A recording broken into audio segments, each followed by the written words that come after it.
Olá! Hoje vamos falar sobre as células de dois tipos de tecidos. O tecido epitelial e o tecido nervoso. Mas antes disso, vamos relembrar rapidinho o que é o tecido, apesar de eu ter certeza que vocês já sabem. Os tecidos são responsáveis pela formação dos órgãos. E ele é formado por um conjunto de células específicas e que desempenham a mesma função. Vamos então ao tecido epitelial. Ele possui células dispostas de maneira justaposta. Isso quer dizer que elas ficam bem juntinhas umas nas outras. Isso porque existe pouca substância entre uma célula e outra. Assim dizemos que existe pouca substância intercelular. Esse arranjo é o que garante que ele seja um tecido de proteção. Ele também possui alta taxa de proliferação, ou seja, as células se reproduzem bem rápido e o tecido se recupera facilmente. Dizemos que possui alta capacidade de regeneração. Também é um tecido avascularizado. Isso significa que ele não possui vasos sanguíneos. Os nutrientes necessários para esses tecidos são recebidos pelos vasos sanguíneos do tecido que está logo abaixo, que geralmente se trata de um tecido conjuntivo. Nós temos dois tipos de tecido epitelial: o tecido epitelial de revestimento e o tecido epitelial glandular. O tecido epitelial de revestimento é responsável por revestir o corpo, como é o caso da nossa pele, a epiderme, e as superfícies dos órgãos internos, como a boca e o estômago. O tecido epitelial de revestimento pode ser classificado de diferentes formas, de acordo com a quantidade de camadas de células e com o formato celular. No que diz respeito às camadas de células, existem tecidos que possuem apenas uma camada simples, outros também apenas uma camada, porém bem desorganizadas e com células de tamanhos variados, dando a falsa impressão de ter mais de uma camada. Já outros realmente apresentam múltiplas camadas, e este chamamos de estratificado.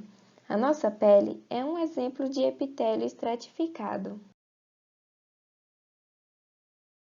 Esse tecido também pode ser classificado de acordo com o formato das células. Nessa classificação, temos o epitélio cúbico, onde o tecido possui células com formato cúbico, como se fossem quadradinhos. E também o epitélio colunar, que é formado por células mais alongadas, lembrando colunas. E o epitélio achatado ou pavimentoso, onde o tecido possui células mais achatadas. As células do tecido epitelial glandular possuem as mesmas características do epitélio de revestimento. No entanto, ao contrário delas, raramente são encontradas em camadas. Esse tecido é constituído por células isoladas ou grupos de células, as quais chamamos de glândulas, que geralmente são encontradas muito unidas. Essas células são responsáveis por secretar substâncias como hormônios, sucos digestivos, lágrimas e suor.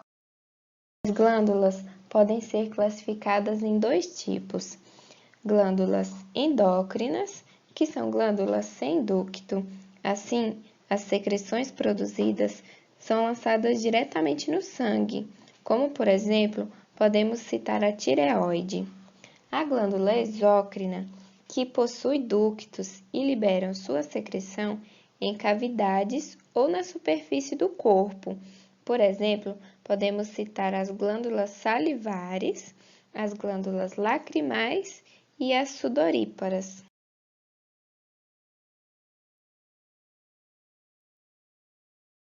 O próximo tecido é o tecido nervoso. Ele é responsável por formar o sistema nervoso. Esse sistema é coordenador de todas as atividades do nosso corpo. A função do tecido nervoso é fazer as comunicações entre os órgãos do corpo e o meio externo. Tudo acontece de forma muito rápida. O sistema nervoso recebe estímulos, tanto do meio externo quanto do meio interno, decodifica as mensagens e elabora respostas. Ele recebe, interpreta, armazena e transmite informações.